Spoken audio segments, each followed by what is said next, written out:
Hello, I'm Skip, and today we're going to split some firewood. So the first thing you need, a good pair of gloves so you don't get blisters. Another thing I like to do is keep a first aid kit kind of close. I know that seems like a little bit of overkill, but you never know if something's going to happen and you're going to need it. And the next thing you need is an axe. So this is a big thing that I see people make a mistake of. They get an axe and they think that all axes are the same. This is what's called a felling axe. Let me get close here. This is a felling axe. So they're generally thinner and the surface area is a little bit taller. These are made for chopping trees down. They're not actually made for splitting firewood. This axe is a splitting axe. You see how it's a lot wider? It's made so that when it goes down in the wood, it pushes the fibers apart and you can split your wood. Alright, that's covered. Let's go ahead and get into splitting.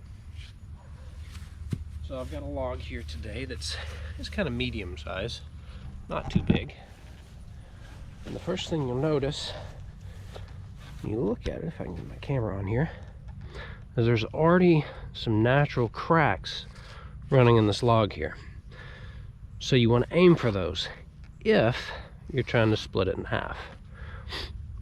So you can kind of look at it like a pizza, pie shape. But if you have a really big log, something you can do is go around the edges and try to take the edges off.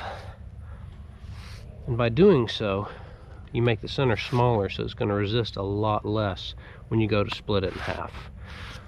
So let's try to split some.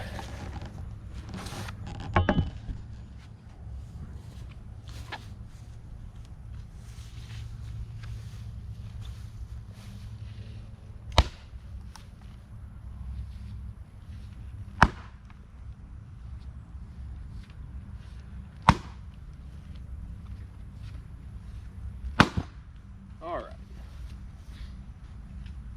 that's a good example.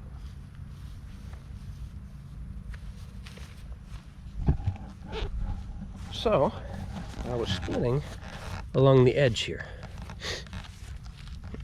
And this is what you get. Now, I'll probably have to split that in half to make a good piece of firewood. Something else you want to consider when you're splitting your firewood is when you plan on using it. So you have to let your wood season for a while. The larger the piece, like so, the longer it's going to take to season. Also, this is too big to go in my wood stove, so I'm going to at least split this in half again.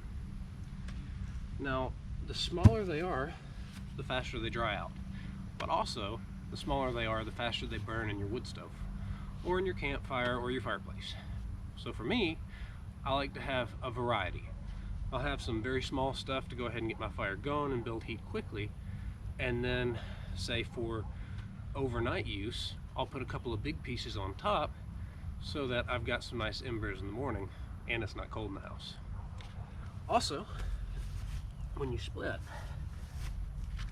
just a safety thing, make sure you're splitting with your legs wide in case you miss. You'll just go into the ground. If you're splitting like this and you miss, you might go into your foot. Just like so. Now this may look a little weird to you, because on movies and some other YouTubes, people will split on top of a block of wood. The reason I don't like that is because what happens if you miss this? You're just going to swing and you might hit this, or you may come down into one of your legs. I just don't think it's safe. So when I purchased the splitting axe, I purchased an inexpensive one with the thought of splitting on the ground. Yes, the axe will go through and go into the ground. If you have a very expensive axe, it's not great for them. You do have to sharpen them over time, but I would rather split, go into the ground with a $20 axe and not have to go to the hospital because I chopped into my leg. But that's just me. So that's how I split wood. I hope this was enjoyable and educational, and if so, I'd appreciate it if you consider subscribing to the channel and following along. Hope you have a great day, and until next time.